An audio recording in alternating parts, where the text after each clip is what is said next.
Shane, 1953, remains one of Hollywood's most beloved Western classics, captivating audiences with its gripping storyline and unforgettable characters.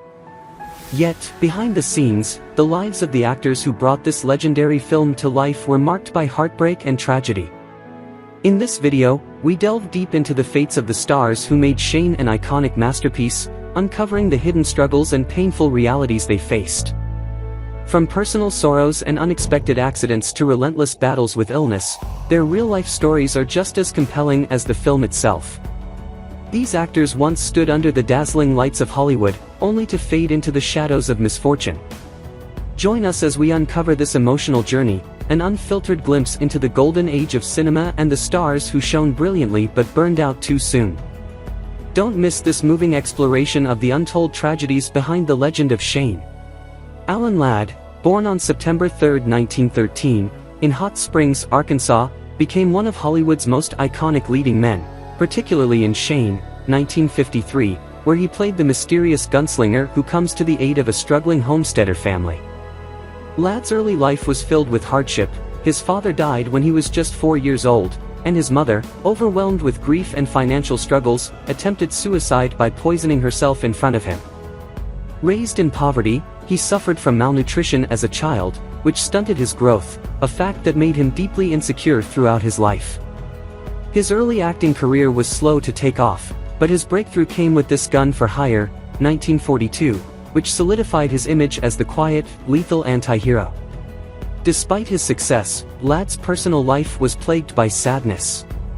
His first marriage to Marjorie Jane Harold ended in divorce in 1941, and though his second marriage to Sue Carroll, a former actress-turned-talent agent, was long-lasting, it was also fraught with struggles. Carroll controlled much of his career, and some close to Ladd believed he resented her influence. While he had 3 children, including Alan Ladd Jr., who would later become a prominent Hollywood producer, he struggled to form deep emotional connections. Ladd battled lifelong depression, exacerbated by injuries and the pressures of stardom. In 1962, he survived what was reported as an accidental self-inflicted gunshot wound, though speculation swirled that it was a suicide attempt.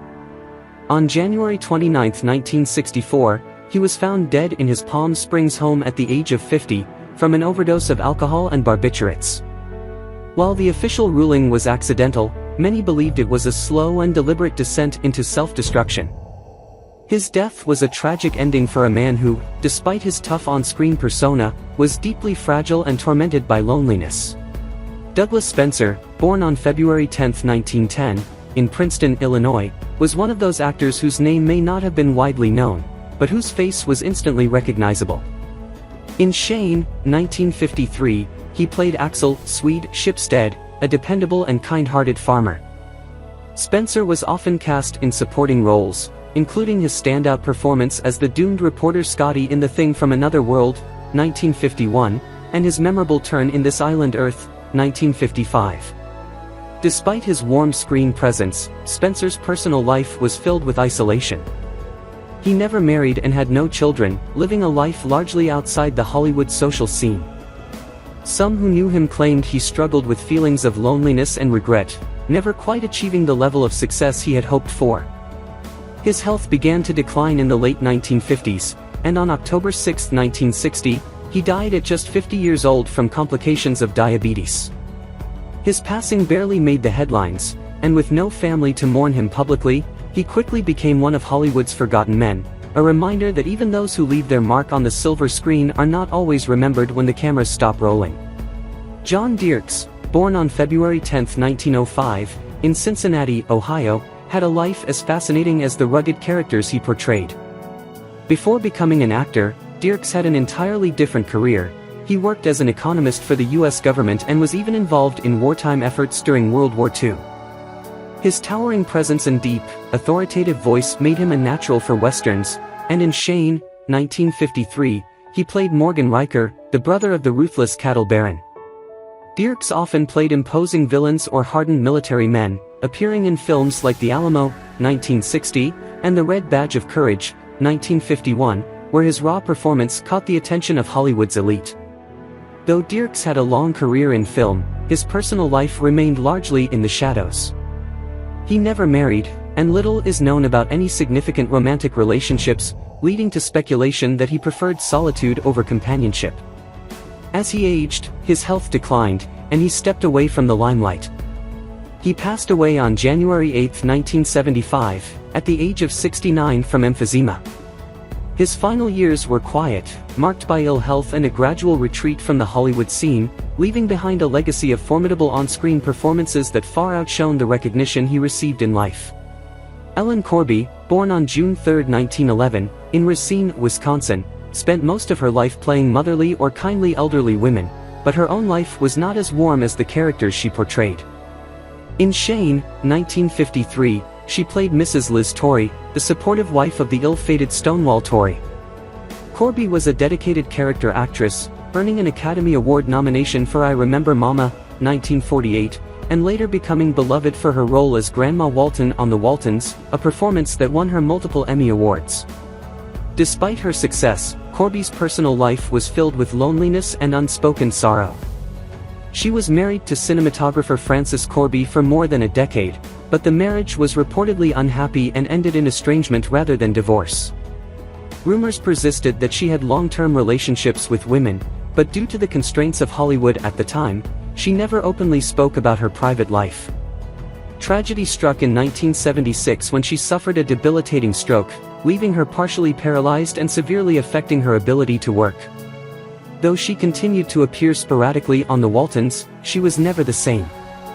She spent her final years in declining health, largely out of the public eye. She passed away on April 14, 1999, at the age of 87, suffering complications from a stroke. Her legacy was that of a warm, caring figure on screen, but behind the scenes, her life was far more complex, a woman who lived in a time when she could never fully be herself, fading away much as she had lived, quietly, and with dignity. Jean Arthur, born on October 17, 1900, in Plattsburgh, New York, brought warmth and quiet strength to the role of Marion Starrett, the devoted wife in Shane who finds herself drawn to the enigmatic gunfighter. But in real life, Arthur was known for her extreme shyness and deeply private nature, which often made working in Hollywood a personal torment. She was notoriously reluctant to give interviews and suffered from severe stage fright that plagued her entire career. Despite starring in classic films like Mr. Smith Goes to Washington, 1939, and The More the Merrier, 1943, she often disappeared from Hollywood for long stretches, retreating into solitude. Her personal life was equally complicated. Arthur married film producer Frank Ross in 1932, but the marriage was tumultuous, full of arguments and long periods of separation. After their divorce in 1949, she never remarried and had no children, choosing instead a life of solitude. As her Hollywood career faded, she attempted a brief return to Broadway but suffered a nervous breakdown that caused her to leave the production. In her later years, she lived in near isolation in Carmel, California, rarely making public appearances. Though she taught drama at Vassar College, she remained elusive and distant even from her students. On June 19, 1991, she passed away at the age of 90 from heart failure. In the end, she remained as much a mystery as she had been throughout her life, an actress beloved by audiences but who spent most of her days trying to escape the spotlight. Elisha Cook Jr., born on December 26, 1903, in San Francisco, California, was one of Hollywood's most unforgettable character actors, specializing in playing the small, nervous men who always seemed destined for doom. In Shane, 1953, he portrayed Stonewall Torrey, the defiant but doomed farmer who stands up to the ruthless Riker gang. It was a fitting role for Cook, who had built a career playing jittery, doomed figures in classics like The Maltese Falcon, 1941, and The Big Sleep, 1946. Despite his slight frame and soft voice, he had a magnetic screen presence, often stealing scenes from bigger stars. Cook's personal life was far from glamorous. Though married twice, neither marriage was particularly happy. His first wife, Mary Lou Cook, divorced him after a tumultuous relationship, and his second marriage, to Peggy McKenna, was equally troubled. He never had children, and as he aged, his career slowed, forcing him to take small, often forgettable roles in television. In his later years, He suffered a series of strokes that left him unable to speak, a cruel fate for an actor whose voice had been one of his greatest tools. He spent his final years in a nursing home in Big Pine, California, where he passed away on May 18, 1995, at the age of 91. His death was quiet, almost anonymous, much like the roles he played, a man who had spent a lifetime bringing tragic figures to life, only to fade away himself. Van Heflin, born on December 13, 1908, in Walters, Oklahoma, was the epitome of rugged masculinity and quiet strength, making him a natural fit for the role of Joe Starrett, the steadfast homesteader in Shane, 1953. Unlike many of his peers, Heflin was not the conventional leading man, but he carved out a distinguished career playing complex, morally ambiguous characters in films such as Johnny Eager, 1941, for which he won an Academy Award, and The Strange Love of Martha Ivers, 1946. Despite his professional success, his personal life was far from serene. He married Frances Neal, an actress, in 1942, and though they remained together for decades, their marriage was reportedly filled with strife. Heflin was known to be moody and intensely private, often retreating into himself. He struggled with alcoholism in his later years, and on July 6, 1971, he suffered a massive heart attack while swimming in the Pacific Ocean near his Malibu home. Though he was rescued and taken to the hospital, he never fully regained consciousness and died a few days later at the age of 62. His death was a stark contrast to his on-screen persona, where he often played men who triumphed against the odds. In reality, he slipped away quietly, largely forgotten by Hollywood by the time of his passing. Brandon de Wilde, born on April 9, 1942, in Brooklyn, New York, was the golden-haired child star who captured the hearts of audiences as Joey Starrett, the wide-eyed boy who idolized the mysterious gunslinger in Shane, 1953. His career began early, earning an Academy Award nomination at just 11 years old for his role in the film. His innocent, angelic looks made him a Hollywood favorite, but as he grew older, he struggled to transition from child actor to adult star. Unlike many child actors, his family was deeply involved in show business. His father was a Broadway stage manager, and his mother was an actress, yet this did not shield him from the loneliness and difficulties that often plague young actors. His personal life was filled with turbulence. He married twice, but neither marriage was particularly happy. He had one son, but his struggles with substance abuse and the pressures of his fading career put a strain on his personal relationships. On July 6, 1972, at just 30 years old, de Wilde died tragically in a car accident in Denver, Colorado. He was driving his camper van when he lost control, veering off the road and flipping the vehicle. He was trapped inside, severely injured, and died later at the hospital. His untimely death added another heartbreaking chapter to the long list of child stars whose lives ended in tragedy, a haunting reminder that Hollywood's brightest lights often burn out far too soon. Jack Palance, born on February 18, 1919, in Latimer Mines, Pennsylvania, brought a chilling intensity to the role of Jack Wilson, the sinister hired gun in Shane, 1953. With his sharp, angular features and piercing gaze, Palance became one of Hollywood's most memorable villains, not just in Shane, but in numerous westerns and noir films. His early life was marked by hardship. Born to Ukrainian immigrant parents, he worked in coal mines as a teenager before turning to professional boxing. His promising boxing career ended abruptly due to injuries, and he soon found himself enlisting in the Army Air Corps during World War II. A near-fatal plane crash left him with severe facial burns, requiring extensive surgery that altered his appearance, giving him the distinctive, menacing look that would define his screen persona. Despite his success in Hollywood, Palance's personal life was far from glamorous. His marriage to actress Virginia Baker was fraught with turmoil, eventually ending in divorce, though not before they had 3 children together. He had a reputation for being distant and difficult, often retreating into solitude, his personal relationships strained by his brooding nature. Later in life, he remarried, but his restless spirit never seemed to settle. Though he lived to old age, his final years were marked by declining health. He died on November 10, 2006, at the age of 87, of natural causes, passing away at his home in Montecito, California. Unlike many of his contemporaries, he had long since retreated from Hollywood, spending much of his later years painting and writing poetry, as if seeking solace from the violent, unforgiving roles that had made him famous. Ben Johnson, born on June 13, 1918, in Foraker, Oklahoma, was the real deal, a cowboy before he was ever an actor, and one who never truly left that life behind. In Shane, 1953, he played Chris Calloway, the tough yet morally conflicted ranch hand. Johnson's background as a rodeo champion and horse wrangler made him a natural for westerns, and he carved out a career working with legendary directors like John Ford and Sam Peckinpah. His rugged authenticity set him apart from the polished Hollywood stars, and he won an Academy Award for The Last Picture Show, 1971, proving he was more than just a cowboy on screen. Though Johnson avoided many of the pitfalls of Hollywood excess, tragedy still touched his life. His marriage to Carol Elaine Jones, the daughter of a famous horse breeder, lasted over 50 years, a rarity in Hollywood. However, their inability to have children left an unspoken sorrow between them. His career slowed in later years, and he quietly retreated from the limelight, returning to his ranching roots.